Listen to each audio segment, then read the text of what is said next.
وقالوا لولا أنزل عليه ملك ولو أنزلنا ملكا لقضي الأمر ثم لا ينظرون۔ اور کافروں نے کہا ان پر آسمان سے کوئی فرشتہ کیوں نہ اتار دیا گیا، حالانکہ اگر ہم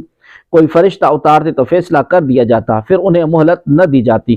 وقالوا، اور انہوں نے کہا یعنی مشرکین نے مزید یہ کہا کہ نبی کریم صلی اللہ علیہ وسلم پر آسمان سے کوئی فرشتہ کیوں نہیں اتار دیا گیا جسے وہ دیکھتے۔ اس پر فرمایا گیا کہ اگر اللہ تبارک و تعالی فرشتہ اتار دیتا اور کافر پھر بھی ایمان نہ لاتے تو اللہ تبارک و تعالی کا عذاب ان پر لازم ہو جاتا، کیونکہ یہ سنت الہیہ ہے کہ جب کفار اجتماعی طور پر کوئی نشانی طلب کریں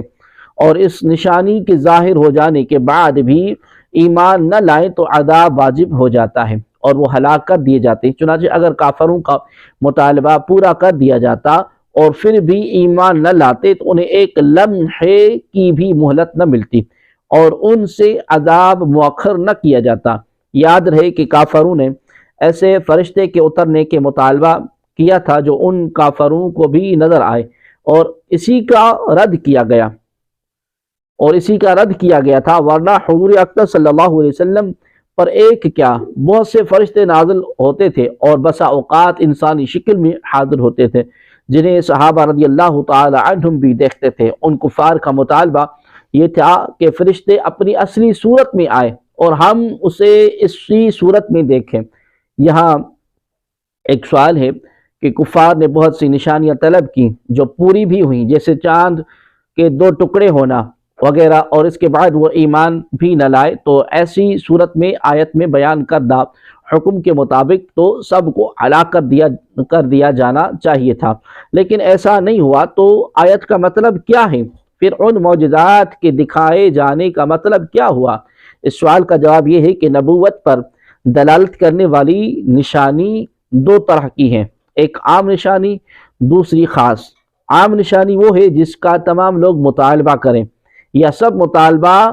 تو نہ کریں لیکن اس کا مشاہدہ سب کریں۔ خاص نشانی وہ ہے جس کا مطالبہ مخصوص لوگ کریں اور تمام افراد اس کا مشاہدہ نہ کر سکیں۔ گزشتہ امتوں میں نشانی دیکھ لینے کے بعد ایمان نہ لانے کی صورت میں عذاب نازل کرنے میں اللہ تبارک و تعالی کا طریقہ یہ رہا کہ عام نشانی یعنی جس میں سب عام و خاص شریک ہو جائیں، اسے پورا کرنے کے بعد ایمان نہ لانے کی صورت میں عذاب نازل فرماتا، جبکہ خاص نشانی پورا ہونے کے بعد ایمان نہ لانے کی صورت میں عذاب نازل نہیں فرماتا۔ نبی اکرم صلی اللہ علیہ وسلم سے چاند 2 ٹکڑے ہونے کا مطالبہ مخصوص لوگوں نے کیا جو پورا ہوا، لیکن یہ عام نشانی نہ تھی بلکہ خاص تھی کہ جب چاند 2 ٹکڑے ہوا اس وقت اکثر لوگ سو رہے تھے اور کئی مقامات پر اختلاف مطالعہ یا بادل حائل ہونے کی وجہ سے چاند 2 ٹکڑے ہوتا نظر نہ آیا، اس لیے مطالبہ کرنے والوں پر عذاب نازل نہ ہوا۔ مرقات المفاتیح میں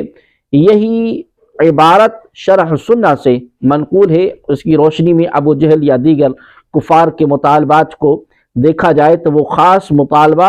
خاص مطالبے خاص فرد کے لیے پورے ہوئے تھے، اس لیے اس پر عذاب نازل نہ ہوا۔